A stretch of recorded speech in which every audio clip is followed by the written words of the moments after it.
munaasabaddan oo ahayd mid lagu shaacinayay murashaxnimada Cabdirashiid Maxamed Cabdi Baaxeer oo u sharaxan doorashada golaha wakiilada iyo sidoo kale Rashiid Maxamuud Cawil oo u sharaxan doorashada golaha deegaanka ee degmada Burco ay isku raaceen beesha degta deegaanada Xood Xayira Yeelka Cadays oo ka tirsan gobolka Togdheer ayaa maanta lagu qabtay Hotel Palace ee magaalada Burco waxaana munaasabadaasi oo hanaankeeda dhicitaan si weyn loo soo agaasimay ka soo qayb galay Salaadiin Cuqaal waxgarad dhalinyaro iyo haween Boqor Saleebaan Cabdilaahi Gaacir oo halkaasi ka hadlay ayaa sheegay inay beeshooda isku raaceen murashaxan haddaanu raage maxamedna waxaanu u soo gudbinay warkayaga isagoo macaa xeerkii leh oo aad nagu ogaanaysaan labada aanu siinay ee oomana waa labadaa jilibo ninkaas sokona waxaa la yidhahaa Rashiid Maxamuud Cawad ninka shishana Cabdirashiid Maxamed Baaxeer baa la yidhaahdaa wixii kale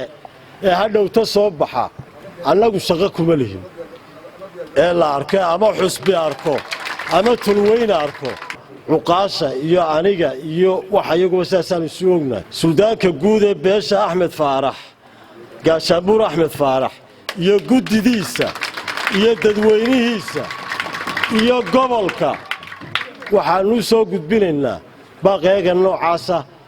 sidaasaan ugu ogaa Suldaan Maxamuud Guuleed Suldaan Xasan Mataan iyo cuqaal iyo waxgarad halkaasi ka hadlay ayaa soo dhaweeyay go'aanka ay beeshan isugu raacday murashaxiintan raggan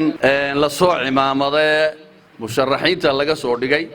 waa ragaan anigu garanayo waa aad iyo aad baan ugu kalsoonahay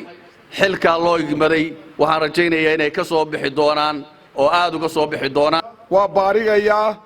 dardaaran ma laha oo ninku markuu xilka helaa lala dardaarmaaye ninaan xil helaa lama dardaarmine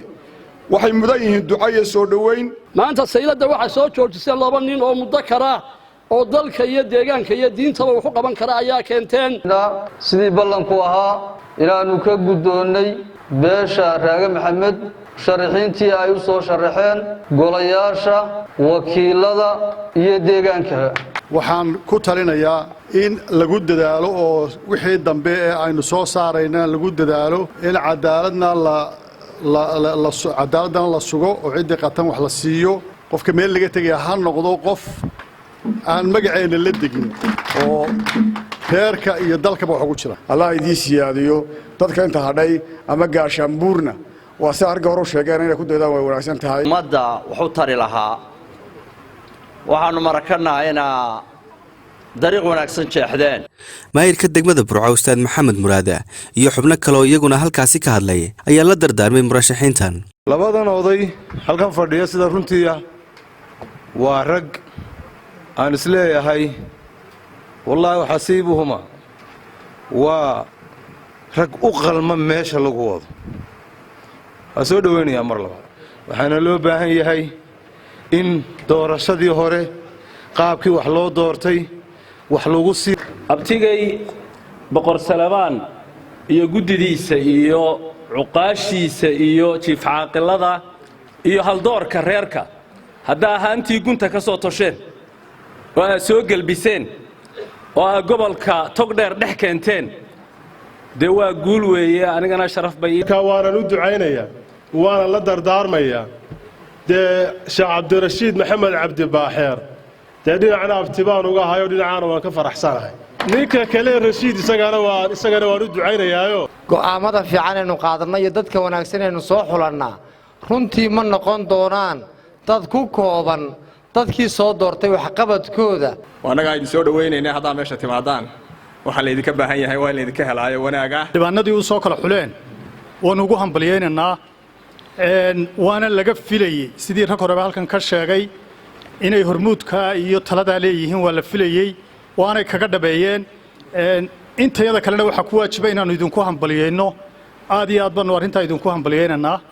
wayna ka adeegin hawsha loo soo igbaday ragga ka bixi lahaa weeye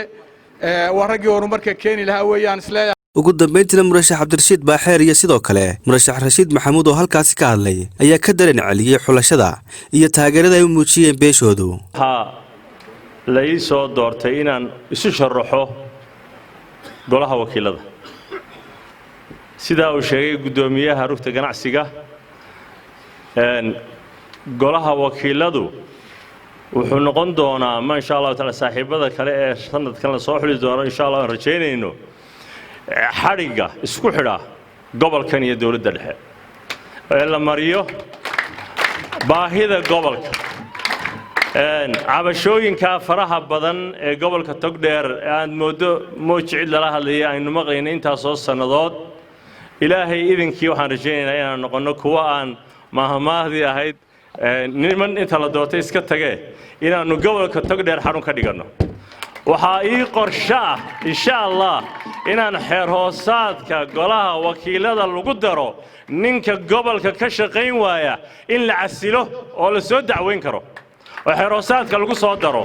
aanu noqonin nin Hargeysa iska fadhiista aniga ballantaas aan ku qaadaya insha Allah taala hadii aan ku soo baxo inaan ka shaqeeyo adeega iyo isku xidhka gobolka iyo dawladda dhexe qiimaha iyo qaayaale ee aan noo soo qiimaysan ee aan noogu timaadeen ayaan idinka mahadnaqaynaa maanta waxaan idinka baahanahay duco Shaafici Maxamed Ibraahim telefishinka caalamiga ee Somali Cable magaalada Burco xarunta gobolka Togdheer